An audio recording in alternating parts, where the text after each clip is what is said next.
Hello दोस्तों, नमस्कार। SMKC channel में मैं आप सब का दिल से बहुत बहुत स्वागत करता हूं। तो दोस्तों, इस वीडियो में कवर करने वाले बहुत सारे स्टॉक्स को, तो चलिए फटाफट स्टार्ट कर लेते हैं। सबसे पहले पतंजलि फूड्स को, ठीक है, 5% का सर्किट लगते हुए देखने को मिला है। हमेशा हम लोगों ने ये चीज़ें देखी है कि अदानी से रिलेटेड कभी भी खबरें आती है ना, पॉजिटिव नेगेटिव, तो पतंजलि के शेयर्स में भी हम लोग को प्लस माइनस होते हुए देखने को मिल जाता है। ठीक है, तो जस्ट एक इन्फॉर्मेशन के लिए ऐसा ही कवर यहाँ पे किया है। अभी आ जाते हैं नेक्स्ट इंपॉर्टेंट स्टॉक्स की ओर। मुथूट फाइनेंस की अगर हम लोग बात करें तो दोस्तों मुथूट फाइनेंस आप देख सकते हो 5.5% के आसपास तेजी आज के दिन दिखाते हुए देखने को मिला है। ठीक है, अच्छी कंपनी, फंडामेंटली स्ट्रांग है एंड हम देख सकते हैं कि एक अच्छे खासी तेजी के बाद फिर बाद में गिरावट हुई थी। बाजार आपको ऐसे इस प्रकार से मौका देता ही है। ठीक है, जिसने भी उस मौके का फ़ायदा उठाया होगा, काफ़ी अच्छे रिटर्न्स यहाँ पे उनको मिले होंगे एंड रिकवरी के लिए टाइम लगता है दोस्तों। आप देख सकते हो कि इसी लेवल को वापस टच करने के लिए धीमे धीमे धीमे करके यहाँ पे जाएगा। सो बहुत ही अच्छी कंपनी है, फंडामेंटली स्ट्रांग है, गोल्ड लोन से रिलेटेड काम करती है एंड देखा गया तो नंबर 1 एनबीएफसी गोल्ड लोन से रिलेटेड अगर हम कहें तो एयूएम इनका सबसे ज़्यादा है। सेकंड पोजीशन फिलहाल आईएफएल की हम लोग को वहाँ पे सेकंड पोजीशन आती हुई देखने को मिली थी। हाल ही में उन्होंने मनप्पुरम को पीछे ढकेल दिया था। ठीक है, सो उनका एयूएम के हिसाब से अगर देखा गया तो इनका एयूएम काफ़ी आगे हम लोग को देखने को मिल जाता है एंड ये बड़े लोगों की कंपनी, आप ऐसा भी बोल सकते हो, मतलब प्रमोटर ने ही ज़्यादा माल दबा कर रखा हुआ है। 73%, बचा कितना 27% के आसपास मार्केट में रफली ऊपर नीचे पकड़ लो। एफआईएस के पास 8%, डीआईएस के पास 14 to 14.5%, पब्लिक के पास देखो केवल 3% के आसपास। ठीक है, एंड यही मज़ेदार बात होती है दोस्तों, जब कंपनी बहुत गिरती है ना, ठीक है, तो पब्लिक निकलना शुरू हो जाते हैं एंड उसके बाद देखिए कंपनी जब रिकवर करती है तो आप देखिए पब्लिक होल्डिंग आपको कम ही होते हुए देखने को यहाँ पे मिल जाएगी। ये बहुत ही इजी इंडिकेटर हम लोग को पता चल जाते हैं कि मार्केट कैसा वर्क करता है। ठीक है, जहाँ पे पब्लिक की ऐसी होल्डिंग गिरते हुए देखने को मिल जाती है तो चेक कर लेना, थोड़ा सा शेयर आपको ऊपर देखने को मिलेगा। फिक्स फॉर्मूला नहीं है, जस्ट एक आपको साइकोलॉजी बता रहा हूँ। ठीक है, फिर बाद में पता चलता है कि यहाँ पे वो माल डीएस खरीद रहे या फिर एफएस खरीद रहे या फिर खुद प्रमोटर खरीद रहे, तो ये हम लोग को देखने को मिल जाता है।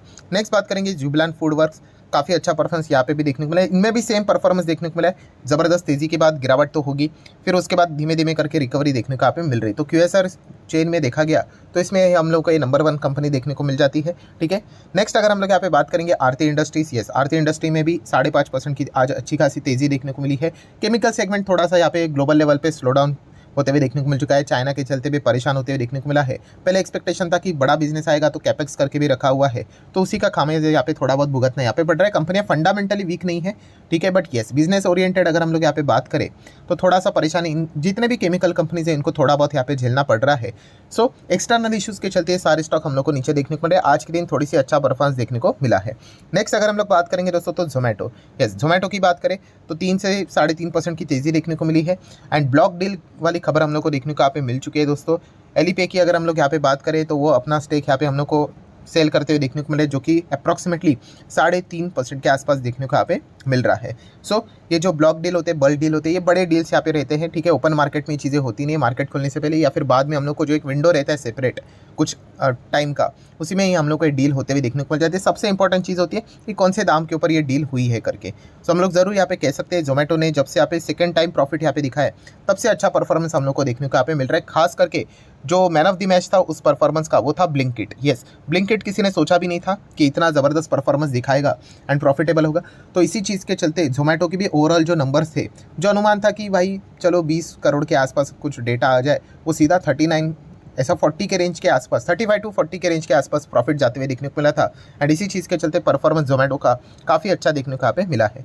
नेक्स्ट अगर हम लोग यहाँ पे बात करेंगे ट्राइडेंट के ऊपर, इसके ऊपर फोकस इसलिए था क्योंकि कल के दिन कंपनी ने इन्फॉर्म कर दिया कि इनके जो सीएफओ है, की मैनेजरल पर्सन, वो यहाँ पे रिजाइन कर रहे करके। हालांकि रिजाइन में उन्होंने कोई डेरोगेटरी रिमार्क यहाँ पे नहीं डाला कि कंपनी परेशान कर रही है या फिर काम करने नहीं दे रही। उन्होंने कहा कि बेटर करियर अपॉर्चुनिटीज़ के लिए यहाँ पे वो आगे बढ़ना चाहते हैं। सो इसी चीज़ के चलते ट्राइडेंट में हम लोग को कोई बड़ी नेगेटिव गिरावट यहाँ पे देखने को नहीं मिली। नेक्स्ट अगर हम लोग यहाँ पे बात करें दोस्तों तो यस, हमारे बाजार ने कमाल का परफॉर्मेंस दिखाया, 20,000 के ऊपर मार्केट जाते हुए देखने को यहाँ पे मिल चुका है। ठीक है, विदेश से कोई भी गड़बड़ी फिलहाल तो देखने को यहाँ पे नहीं मिले, ये एक अच्छी बात हम लोग को देखने को मिल रहा है एंड 200 डबल सेंचुरी आज के दिन निफ्टी ने यहाँ पे लगा दिया, 1% की तेजी। एंड अगर देखा गया दोस्तों तो ऐसे सिनेरियो में, जैसे मैंने आप लोगों को कुछ स्टॉक स्टडी करने के लिए हमेशा जो पैटर्न बताया बिजनेस के हिसाब से, CDSL एंड बीएससी, तो आज आप देख सकते हैं दोस्तों इनका परफॉर्मेंस काफ़ी शानदार देखने को मिल रहा है। CDSL भी देख लेना, मार्केट ने टॉप यहाँ पे लगाया है, तो CDSL भी आपको टॉप लगते हुए देखने को मिल रहा है। मैं अगेन कह रहा हूँ दोस्तों, ये कोई गारंटी नहीं है कि भविष्य में मार्केट 50,000 का कब एकदम भविष्य में कभी 25, 30, 40, 50 का होगा तो CDSL भी गारंटीड उतना ही टॉप पे होगा, नहीं। बट इनिशियल स्टेज पे हम लोग जरूर कह सकते हैं दोस्तों कि ये जो परफॉर्मेंस है वो हम लोग को फिलहाल तो और सक्सेसफुली वर्क करते हुए देखने को मिला है। सेम बीएससी में भी हम लोग को सेम चीज़ें देखने को मिले, आप देख सकते हो ये सारे स्टॉक्स, ठीक है। तो पेशेंस होना चाहिए, ये सबसे इंपॉर्टेंट चीज़ होती है। एंड जैसे मैंने अभी आप लोगों को कहा कि सबसे बड़ा प्रॉब्लम क्या होता है रिटेल इन्वेस्टर का, येस अभी वो इन स्टॉक्स को टॉप पे खरीदने की बात करेंगे। अभी मार्केट 20,000 पे जा रहा है, अभी बहुत सारे लोग एसआईपी के बारे में विचार करेंगे, शेयर खरीदने के बारे में विचार करेंगे। क्यों? क्योंकि मार्केट टॉप पे गया, अभी हेडलाइन बनेंगे।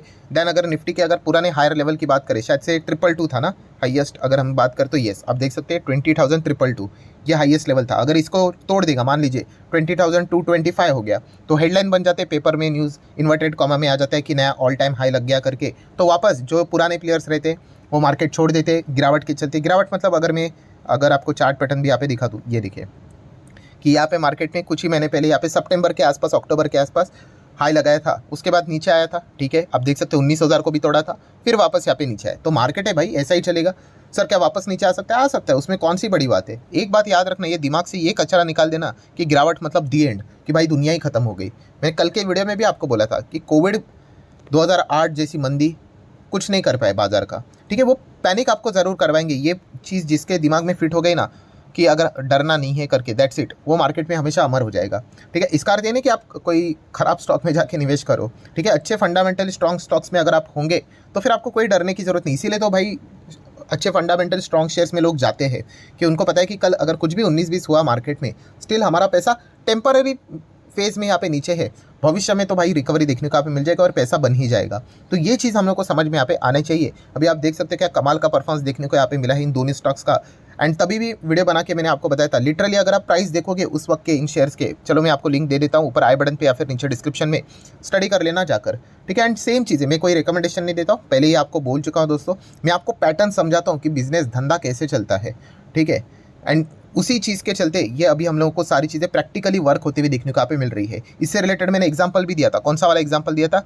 यस, वो छाते का एग्जांपल मैंने दिया था कि छाते का एग्जांपल रेनी सीजन में करोगे तो भाई धंधा अच्छा चलेगा, समर में करोगे मतलब गर्मी है, चलो कुछ तो छाता बेचा जाएगा, बट विंटर में करोगे, सर्दी में, तो आपका धंधा चलेगा? नहीं चलेगा। क्यों नहीं चलेगा? ऑब्वियसली आपको भी समझ में आ रहा है कि भाई इसका छाते का इस्तेमाल कब होता है? बारिश में ज़्यादा होता है, सूरज की रोशनी से कोई परेशान होता है तो भी वो छाता खोल लेता है, बट विंटर में तो कोई नहीं होता है, सब कुछ अच्छा माहौल रहता है। तो ये बिज़नेस समझने वाली बात है दोस्तों, ठीक है। अगर आप बिज़नेस नहीं समझोगे कि ये स्टॉक क्यों भागते हैं, क्यों नीचे गिरते हैं, तो फिर मतलब शेयर मार्केट में पैसा कमाना मुश्किल यहाँ पे हो जाएगा, ठीक है। जब भी यहाँ पे लास्ट टाइम भी भागा था, बहुत सारे लोगों ने खरीदा, फिर नीचे आया, तभी भी मैंने आपको एक ही बात बोली, सर हमने यहाँ पे टॉप पे खरीदा, हम क्या करें? तो मैं एक ही चीज़ कह सकता कि फंडामेंटली स्ट्रॉन्ग शेयर है ना, आपकी अगर गलती है, आपने भागती हुई ट्रेन पकड़ी है, तो उसको रेक्टिफाई करने के लिए एक ही चीज़ है, अगर स्टॉक अच्छा होगा तो आपको होल्ड करना पड़ेगा लंबी अवधि के लिए, तो आपको रिटर्न्स बन जाएंगे। आज आप देख सकते हो बने कि नहीं।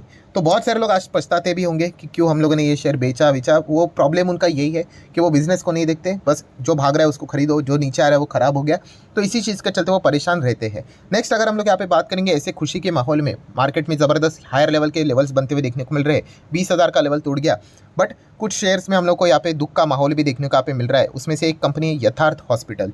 यस, क्यों आज के दिन ये 10 से 11% क्रैश हुआ है? तो उसके पीछे का रीज़न है दोस्तों कि उन्होंने हाल ही में ही एक हॉस्पिटल यहाँ पे ख़रीदा था, ठीक है, रामराज हॉस्पिटल करके टेक ओवर किया था इसको, शायद से 1 से 1.5 साल पहले की ये खबर है। सो अभी एमपी गवर्नमेंट की अगर हम लोग बात करें दोस्तों, उन्होंने कहा है कि ये जहाँ पे ये रामराज हॉस्पिटल बना ना, उसका जो प्रीमाइसेस है, ठीक है, वो हमारा है। मतलब वो इस हॉस्पिटल के ऊपर यहाँ पे मतलब अपना दावा यहाँ पे करे, वो जगह के ऊपर यहाँ पे दावा कर रहे हैं, ठीक है। एंड रामराज हॉस्पिटल को किसने खरीदा था? यथार्थ हॉस्पिटल ने यहाँ पे खरीदा था, करोड़ों रुपया देके खरीदा होगा, तो फंस गया अभी इनका पैसा, ठीक है। ऑब्वियसली इस चीज़ के चलते उन्होंने कहा है कि हम लोग हाई कोर्ट में यहाँ पे जाने वाले कि एमपी गवर्नमेंट के फैसले के चलते कि हमारी जगह है, तो उन्होंने कहा कि भाई हमारे पास सारे कागजात है, हमने सब कुछ लीगली ही यहाँ पे सारी चीज़ें यहाँ पे की है। बट इसी चीज़ के चलते आप देख सकते हैं एक बार वो कोर्ट में मैटर जाएगा, कौन रुकेगा, अनसर्टेनिटी, तो इसी चीज़ के चलते ये लगभग 11% के आसपास हम लोग को गिरते हुए देखने को यहाँ पे मिल चुका है। नेक्स्ट अगर हम लोग यहाँ पे बात करेंगे दोस्तों, यस, इरेडा का आईपीओ की बात करें, जैसे यहाँ पे बताया गया था कि 4 दिसंबर को लिस्टिंग होगी, बट बाद में मैंने आपको बताया था कि यस ये डेट हम लोगों को रिवाइज होते हुए देखने को मिल रहे हैं, एंड आज के दिन ये लिस्टिंग होते हुए देखने को यहाँ पे मिल चुकी है। लिटरली 32 का आईपीओ हम लोग को देखने को मिल रहा था, ठीक है, जो यहाँ पे आया था। एंड इसकी लिस्टिंग की बात करें दोस्तों तो 56% प्रीमियम पे ये लिस्ट हुआ, ठीक है। ग्रे मार्केट में कितना बता रहा था? ग्रे मार्केट में बता रहा था लगभग 38%, बट एक्चुअल में लिस्ट कितना हुआ? 56%। एंड उसके बाद ओपन मार्केट में लोगों ने खरीद कर कहाँ तक पहुँचा दिया? 87.50%, 60 रुपये तक शेयर को लेकर गए, ठीक है। तो मतलब हम यहाँ पे कह सकते हैं जो क्रेज़ हम लोग को देखने को मिला है, हालांकि सेबी ने भी इसी चीज़ के रिलेटेड वार्निंग यहाँ पे दी थी। वार्निंग मतलब क्या होता है कि स्टॉक यहाँ पे लिस्ट हो जाता है, जिसको नहीं मिलता है वो भी खरीदते हैं, तो स्टॉक भागता ही भागता है। अब जितने भी 2020-21 में आईपीओ आए थे उसके चार्ट पैटर्न्स को देखिए, मैक्सिमम आईपीओ के चार्ट पैटर्न आपको ऐसे देखने को मिलेंगे। कैसे कि यहाँ पे लिस्ट हुआ, फिर रॉकेट की तरह तेजी बनी एंड फिर ऐसे नीचे आया। ठीक है, तो ये पॉइंट भी होने के चांसेस यहाँ पे ज़्यादा होते हैं, क्योंकि स्टॉक्स खराब नहीं है, बट हर एक स्टॉक का एक वैल्यूएशन होता है कि इतने इतने रिजल्ट आने चाहिए, रेवेन्यू आना चाहिए, कंपनी का इनकम होना चाहिए, प्रॉफिट होना चाहिए, अर्निंग्स होनी चाहिए, तो फिर वो शेयर प्राइस उसको जस्टिफाई करता है। ठीक है, बट यहाँ पे कैसा होता है, एक्साइटमेंट ज़्यादा होती है, बहुत सारी भीड़ आ जाती है, मार्केट भी टॉप लेवल पर चल रहा है, तो बहुत सारे लोग ब्लाइंडली खरीदते हैं, और फिर जैसे स्टॉक नीचे आता है तो आपको पता है फिर कहते हैं कि हम ट्रैप हो गए, ये हो गए। तो ये चीज़ें हम लोगों को पता है यहाँ पे होना चाहिए। एंड इस आईपीओ में इतना ज़बरदस्त धमाका देखने को मिला है, तो बाकी आईपीओ में क्या होगा वो भी एक देखने वाली बात होगी। एंड इनके अलॉटमेंट भी सामने आते हुए देखने को यहाँ पे मिल चुके हैं, तो ज़रूर आप अपना अलॉटमेंट आपको मिला है या नहीं मिला है, चाहो तो शेयर यहाँ पे कर सकते हो। टाटा टेक के आईपीओ की बात करें तो 415 का प्रीमियम अभी भी नज़र आ रहा है। फ्लेयर की बात करें 81 का प्रीमियम नज़र आ रहा है, अच्छी बात है। फेड फिना अभी भी 0 पे ही यहाँ पे चल रहा है, कोई दिक्कत की नहीं बात नहीं है। देन गंदार की बात करें 73 का प्रीमियम अच्छा नज़र यहाँ पे आ रहा है। एंड इरेडा की बात करें, ये देखिए 12 यहाँ पे बताया जा रहा था, बट एक्चुअल में तो ज़बरदस्त लिस्टिंग हम लोग को देखने को यहाँ पे मिल चुकी है। सो काफ़ी अच्छा परफॉर्मेंस हम लोग को प्राइमरी मार्केट में यहाँ पे देखने को यहाँ पे मिल रहा है। अभी इन बाकी आईपीओस की लिस्टिंग कैसी होती है वो एक देखने वाली बात होगी। इरेडा के आईपीओ में खास बात क्या थी, जैसे अलग से सेपरेट लिस्ट हुआ, आज कोई और आईपीओ नहीं था। अभी बाकी जब आईपीओ जब लिस्ट होंगे वो एक ही दिन पे चारों आईपीओ लिस्ट यहाँ पे होने वाले हैं, एंड सबका ज़्यादा से ज़्यादा जो फोकस रहेगा वो टाटा टेक के और ही हम लोग को ज़्यादा देखने को यहाँ पे मिलने वाला है। ठीक है, तो इसी चीज़ के चलते अगर देखा गया तो टाटा टेक में ज़्यादा तेज़ी की उम्मीदें यहाँ पे बताई यहाँ पे जा रही है। वैसे अगर देखा गया दोस्तों, तो जैसे मैंने आपको बताया था कि टाटा टेक के चलते गंदार ऑयल रिफाइनरी को इग्नोर मत करना, इसमें भी बहुत सारे लोगों ने आईपीओ लगाया, शायद से उनको ये आईपीओ अलॉट हुआ है। एंड प्रीमियम के हिसाब से अगर हम लोग बात करें 40 to 45% का प्रीमियम नज़र आ रहा है, तो ये भी एक कमाल की बात हम लोग को देखने को मिल रही है। नेक्स्ट अगर हम लोग बात करेंगे आखिरी स्टॉक टीसीएस, तो टीसीएस से रिलेटेड भाई कल मैंने एक वीडियो बनाया था बायबैक से रिलेटेड, तो बहुत सारे लोग परेशान होते हुए देखने को यहाँ पे मिल रहे हैं, कुछ लोग यहाँ पे भड़के हुए देखने को यहाँ पे मिल चुके हैं, सर ये तो स्कैम हो रहा है, ये तो बायबैक में कुछ तो गड़बड़ है करके मेरे पास इतने शेयर्स है और मुझे एंटाइटलमेंट 0 कैसे आ गया, जबकि मेरे दोस्त के पास इतना मेरे से भी कम शेयर्स होकर उसको तो यहाँ पे 7 से 8 शेयर्स का मतलब यहाँ पे एंटाइटलमेंट यहाँ पे बताया जा रहा है, तो ये क्या गड़बड़ है। तो दोस्तों कोई गड़बड़ नहीं है, सबसे पहले ओपनली कहना चाहूँगा कोई गड़बड़ नहीं है, बायबैक में कोई स्कैम नहीं है। आपको यहाँ पे समझना पड़ेगा कि एंटाइटलमेंट रेशो ठीक है एग्जैक्टली वर्क यहाँ पे कैसे करता है एंड आपकी कैटेगरी क्या है। बहुत सारे लोगों को खुद को पता ही नहीं होगा कि उनकी कैटेगरी क्या है, एंड इसी चीज़ के चलते वो परेशान यहाँ पे हो रहे हैं। अब कैटेगरी मतलब क्या, तो ये मैंने कल के दिन भी बताया दोस्तों, ये देखिए ये वाला जो फर्स्ट फेज़ है ये रिटेल कैटेगरी के लिए, एंड ये जो नीचे वाला है वो जनरल कैटेगरी के लिए है। ठीक है, जितने भी लोग ये परेशान हो रहे हैं आप सब लोग जनरल कैटेगरी वाले हो। जनरल मतलब क्या कि आपके पास जब ये रिकॉर्ड डेट यहाँ पे बताई गई थी उसके बाद जिस हिसाब से कैलकुलेशन था होता है बायबैक से रिलेटेड, आपके पास 2 लाख से ज़्यादा के शेयर्स थे, मतलब आप रिटेल कैटेगरी में यहाँ पे नहीं आते हो। ठीक है, जैसे मैंने आपको कहा था कि 2 लाख रुपीज़ एंड उस दिन का जो रिकॉर्ड डेट रहता है उसका जो क्लोजिंग प्राइस रहेगा वो यहाँ पे लेना होता है, उस हिसाब से आप कैलकुलेट करोगे तो शायद से जैसे मैंने कहा था 56-57 शेयर्स कुछ तो निकल कर आते हैं। ठीक है, तो इसीलिए जिसके पास मान लीजिए 57-56 से कम शेयर्स होंगे, ठीक है, उनका एंटाइटलमेंट रेशो अच्छा आया होगा। क्यों? क्योंकि एक देखा गया तो वो रिटेल कैटेगरी में आते हैं, और रिटेल कैटेगरी में कंपनी ने बोला है आपके पास 6 शेयर्स भी होंगे ना, हम आपका 1 शेयर लेने के लिए रेडी है। एंटाइटलमेंट रेशो यही बताते कि हम आपको एक गारंटी देते हैं कि मान लीजिए कोई मिस्टर राम है, उसके पास 6 शेयर्स है, ठीक है, अगर वो बायबैक में सरेंडर करने जाता है तो कंपनी उनको गारंटी देती है भाई 6 शेयर्स है ना, हम एक आपका शेयर लेंगे मतलब लेंगे ही, बाकी 5 शेयर डिपेंड करता है, वो बाकी 5 शेयर हम लोग लेंगे नहीं लेंगे, वो बाकी लोग क्या अप्लाई करते हैं कि नहीं बायबैक में। अगर ज़्यादा लोगों ने अप्लाई किया तो सॉरी, फिर आपका जैसा मैंने प्रॉमिस किया था 6 के बदले 1 शेयर लेंगे, 1 ही लेंगे, बाकी 5 शेयर आपको वापस लौटा देंगे। एंड अगर बाकी लोग अप्लाई अगर नहीं करते हैं और भी शेयर्स की जगह बचती है तो शायद से हम आपके और भी शेयर एक्सेप्ट कर दें, माइट भी 1-2 भी हो सकते हैं, 3 भी हो सकते हैं, या फिर 6 के 6 शेयर्स भी एक्सेप्ट किए जा सकते हैं। पुराने ज़माने में ऐसे होता था, एंटाइटलमेंट रेशो 40-50 के करीब निकलता था और ज़्यादा लोग अप्लाई भी नहीं करते थे बायबैक के लिए। तो इस चीज़ के चलते जितना आप जा रहे हो ना देने के लिए शेयर, पूरा का पूरा 100% एक्सेप्टेंस रेशो आता था, बट बाद में वो ज़माना पिछले कई टाइम से यहाँ पे बदल चुका है। ठीक है, तो एक्सेप्टेंस रेशो भी थोड़ा बहुत कम देखने को मिल रहा है। तो जो लोग परेशान हो रहे हैं ना कि सर ये ऐसा क्यों, मतलब किसी ने कमेंट किया था सर मेरे पास 60 शेयर्स है, मेरे पास 80 शेयर्स है, और मैंने ईमेल चेक किया मेरे सामने लिखा हुआ है 0 करके। 0 इसीलिए लिखा है क्योंकि आप रिटेल कैटेगरी में नहीं हो, आप इस कैटेगरी में हो, जनरल कैटेगरी, आप बड़े शेयर होल्डर हो, ये कंपनी का कहना है। और उसमें रेशो देखिए क्या है कि 209 शेयर्स होने चाहिए, तो आपके लिए 2 शेयर्स हम लोग गारंटी देते हैं कि हम एक्सेप्ट करेंगे करके, ठीक है। मतलब क्या है कि अगर आपके पास 100 शेयर्स भी होंगे ना, तो भी आपका एक भी शेयर एक्सेप्ट नहीं होगा, क्यों? क्योंकि 209 के हिसाब से वो 2 लेने जा रहे हैं। मतलब अगर 104 105 शेयर्स होंगे तो शायद से वो 1 शेयर ले। ऐसी बातें हम लोग को देखने को यहाँ पे मिल रही है, ठीक है। तो ये पॉइंट हम लोगों को समझ में यहाँ पे आना चाहिए। तो कोई स्कैम नहीं है यहाँ पे दोस्तों कि जो 50-60 मतलब 50-40 ऐसे शेयर्स होल्ड करते हैं वो रिटेल वाले हैं, एंड वहाँ पे उनके शेयर्स ज़्यादा एक्सेप्ट यहाँ पे किए जाते हैं, उनको ज़रा ज़्यादा बेनिफिट मिलता है। आप रिटेल कैटेगरी में नहीं हो, आपके पास ज़्यादा शेयर है 60 70 80 90, ठीक है, तो आप सेकंड कैटेगरी में आ गए जनरल। वहाँ पे अगर देखा गया तो ज़्यादा बेनिफिट तो मिलता नहीं है। परसेंटेज भी कितना निकलता है, 2% के आसपास, और उनका परसेंटेज 17% के आसपास। तो इसीलिए कोई स्कैम नहीं है। मैं अगेन यहाँ पे कहना चाहूँगा, ये चीज़ें हम लोग को फिलहाल तो देखने को मिल रही है। देन दोस्तों आ जाते हैं एक और सवाल के ऊपर कि किसी ने तो ये पूछा कि चलो सर, ये तो बताया गया कि 6 शेयर है तो 1 शेयर तो वो लेंगे ही लेंगे। तो मैंने कल के दिन भी आपको बोल के रखा हुआ है भाई, 1 शेयर अप्लाई नहीं करना होता है, 6 के 6 अप्लाई करना होता है, तो एक आपका एक्सेप्ट हो जाएगा, ठीक है। तो ये पॉइंट भी आपको पता होना चाहिए, सबके सब देने होते हैं।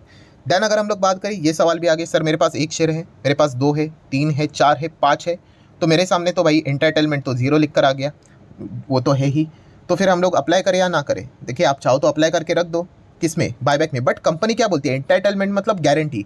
तो आपके सामने 0 लिखा है, मतलब कंपनी ये कह रही है कि चलो आप चाहो तो शेयर हमें सरेंडर कर दो, किसमें? बायबैक के लिए। हम आपको गारंटी नहीं दे रहे, 0% गारंटी है कि आपका एक भी शेयर नहीं होगा। वही 6 शेयर्स होते तो हम आपको गारंटी देते कि 1 शेयर तो हम कंफर्म लेंगे करके, ठीक है। तो 1 2 3 4 वाले क्या कर सकते हैं, चाहे तो बायबैक के लिए जा सकते हैं करके, बट कोई गारंटी नहीं आपके शेयर्स यहाँ पे 1 2 कोई एक्सेप्ट होंगे या नहीं, ठीक है। तो फिर जाने का फ़ायदा क्या? फ़ायदा ये होता है कि मान लीजिए अगर किसी ने ज़्यादा बायबैक के लिए अप्लाई ही नहीं किया तो, और कंपनी यहाँ पे एक्सपेक्ट कर रही थी कि 100 शेयर्स वापस आएंगे फॉर एग्जांपल, और जस्ट 80 शेयर्स वापस आए, मतलब 20 शेयर का गैप है, तो फिर ऐसे 1 1 2 2 शेयर जिनका एंटरटेनमेंट भी 0 था, वो भी अगर वहाँ पे आ जाते हैं कि हमें यार शेयर ले लो, तो शायद से उनके शेयर्स भी वो वापस ले लेंगे, ठीक है। बट जैसे मैंने कहा, ये ना चीज़ें पहले हुआ करती थी। अभी के ज़माने में भाई साहब सभी लोग यहाँ पे एंटर कर ही लेते, बट फिर भी आप चाहो तो जा सकते हो। हुआ तो ठीक है, नहीं हुआ तो वापस शेयर आपके अकाउंट में आ ही जाएंगे, दैट्स इट। तो ये चीज़ें हम लोग को देखने को मिल जाती है। तो आशा करता हूँ आपका कन्फ्यूजन भी दोबारा हो गया होगा। एंड रिपीट करना चाहूँगा भाई, कोई बायबैक में स्कैम नहीं, गड़बड़ नहीं है, ठीक है। ये पॉइंट आप लोगों को पता यहाँ पे होना चाहिए। सो एक्सेप्टेंस रेशो कब आएगा? ये 7 तारीख तक ये प्रोग्राम यहाँ पे चलेगा। उसके बाद पता चलेगा कि कितने लोगों ने एक्चुअल में एक्सेप्ट किया है, कितने लोगों ने मतलब अप्लाई यहाँ पे किया है। उसके बाद डिसाइड होगा कि कितना एक्सेप्ट होगा करके, क्या पूरा होता है या फिर छोटा ही होता है। लास्ट टाइम तो 24 था ना, कुछ 24 25 था। इस वक्त देख लेंगे क्या होता है करके। सो आशा करता हूँ आपके जितने भी डाउट हैं सारे क्लियर हो चुके होंगे। चाहो तो वीडियो को लाइक एंड शेयर कर सकते हो। मिलते हैं अगले वीडियो में, तब तक के लिए बाय बाय।